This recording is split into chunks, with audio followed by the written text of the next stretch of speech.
Okay, today we're going to be solving quadratic equations by using the quadratic formula, and we are also going to determine the number of solutions a quadratic equation has by using the discriminant. So here we've got example 1. We're going to solve by using the quadratic formula. The first thing that we need to understand is what is the quadratic formula, and for each one of these problems you should be writing down this formula. This formula right here. You need to have this formula memorized. We will be using it a lot. The first step that you also need to remember is we need to put this in standard form, meaning set the equation equal to 0.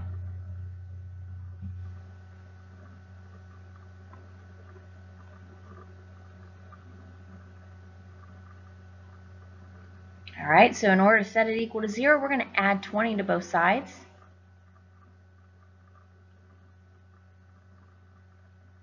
And that gives us x squared minus 12x plus 20 equals 0. So notice it is in standard form. The next thing we're going to do is we're going to list what is the a, the b, and the c. So looking at our equation in standard form, we see that the a is 1, the b is negative 12, and the c is 20. And now all we're going to do is plug those values into our formula. So we've got x equals the opposite of b. Well, b is negative 12, so I'm going to write 12 plus or minus the square root of b squared, so that's going to be negative 12 squared, minus 4, a is 1, so times 1, and c is 20,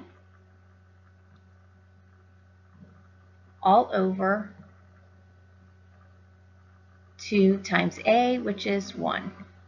Now we're going to work inside of that formula there. We're going to first go inside the square root sign. So that gives us negative 12 squared is 144. And then notice you've got one negative sign, so I'm going to put a minus because there's only one negative sign. 4 times 1 times 20 gives us 80. And then all over 2 times 1 is 2. So now we've got 12 plus or minus the square root. Go ahead and do that subtraction. And that gives us 64 all over 2. So now what we're going to do is we're going to take the square root of 64. And that gives us 8. So, and I'm also going to break this up into two equations.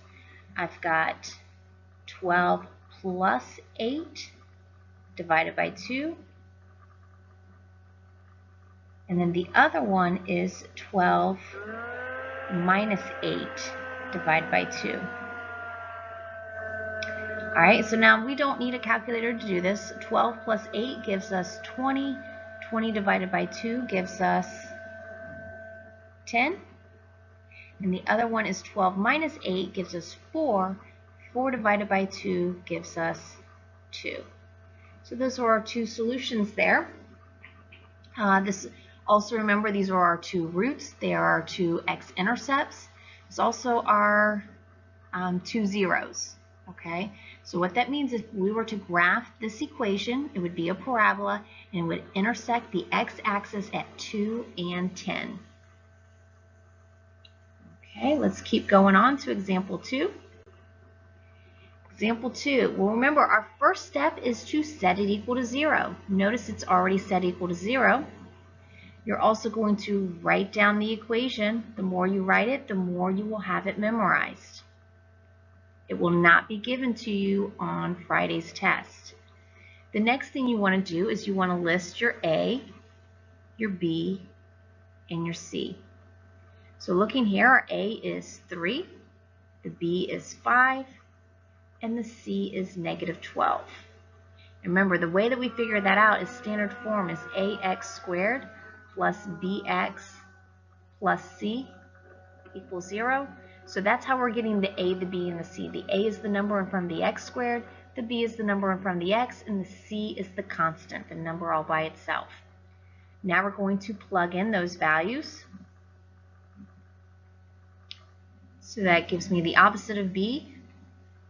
Well, that is -5 plus or minus the square root b squared. That's going to give me 5 squared minus 4 times 3 times -12 all over 2 times a, so that's 2 times 3.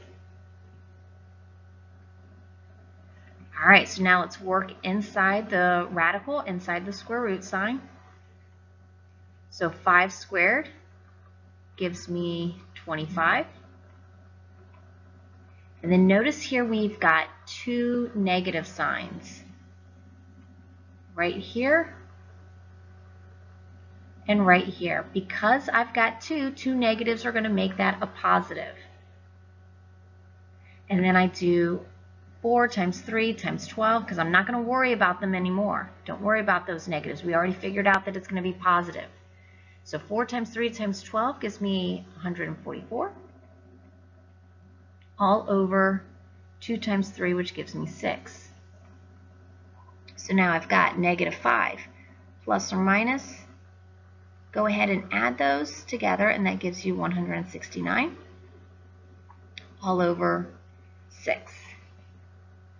Okay, so this is where we're going to break it up into 2 problems. I've got -5 plus 13. The square root of 169 gives us 13 over 6.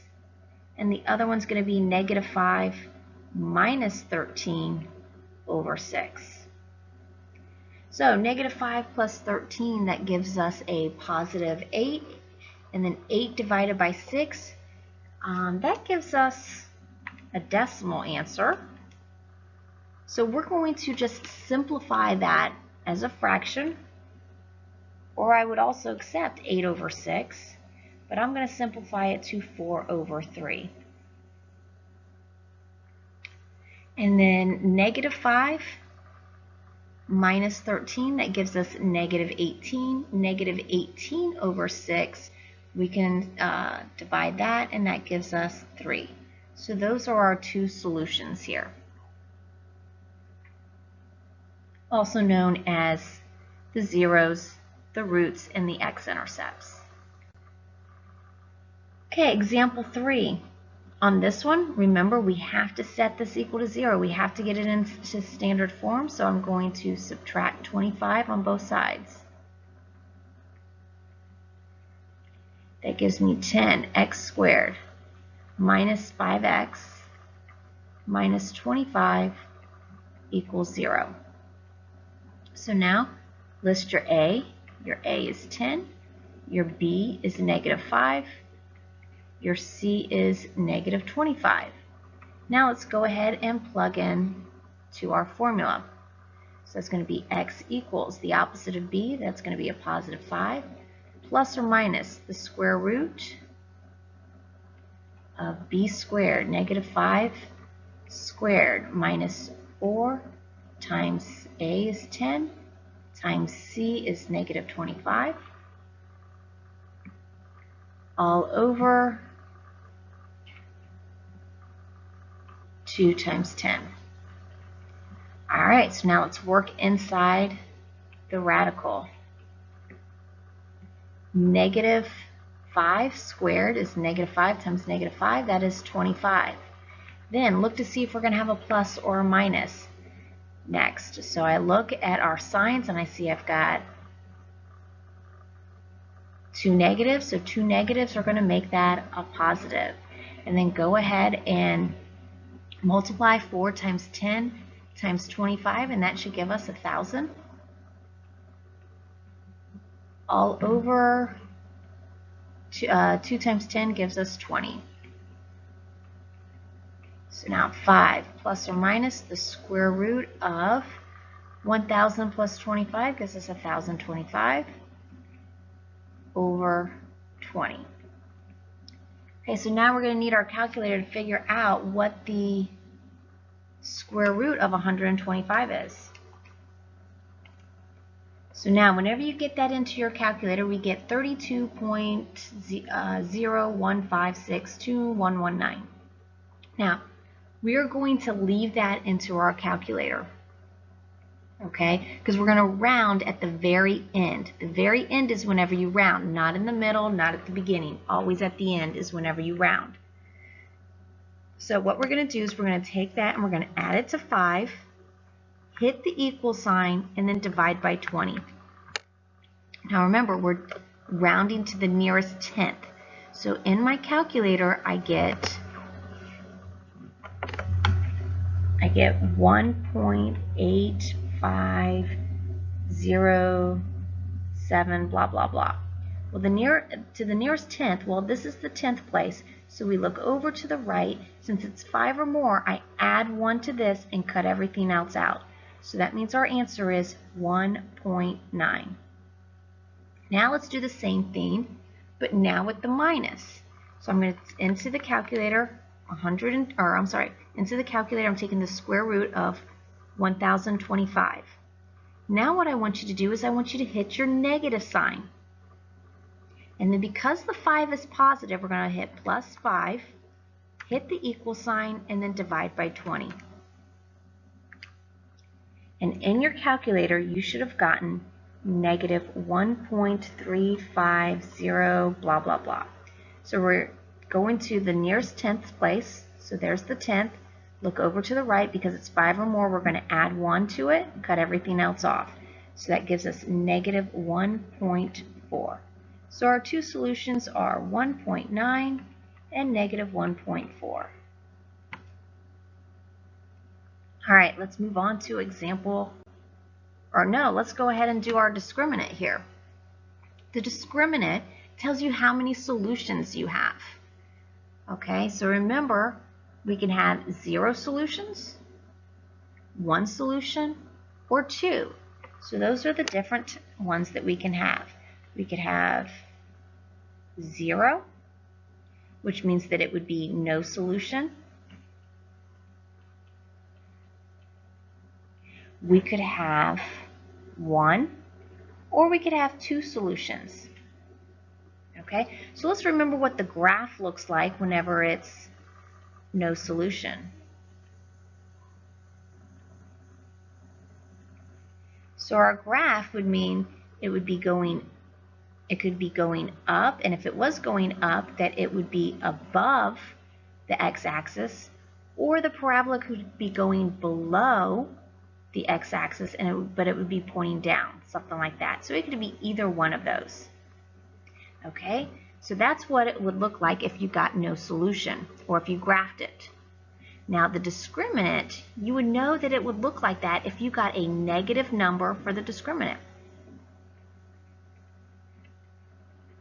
If it equals any negative number, you know that there's going to be no solutions. Now if we've got 1 solution,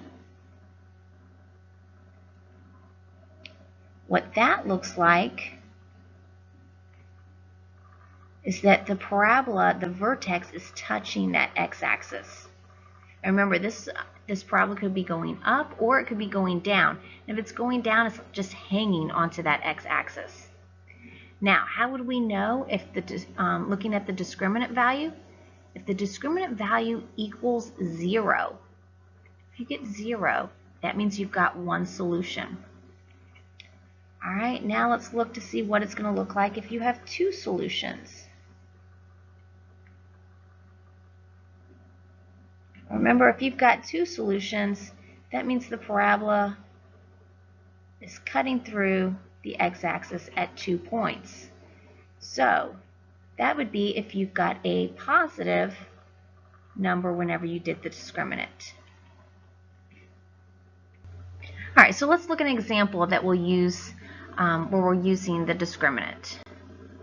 So example 4, state the value of the discriminant, and then we're going to determine how many real solutions the equation has. So remember, the first thing we want to do is set it equal to 0. Put it in standard form.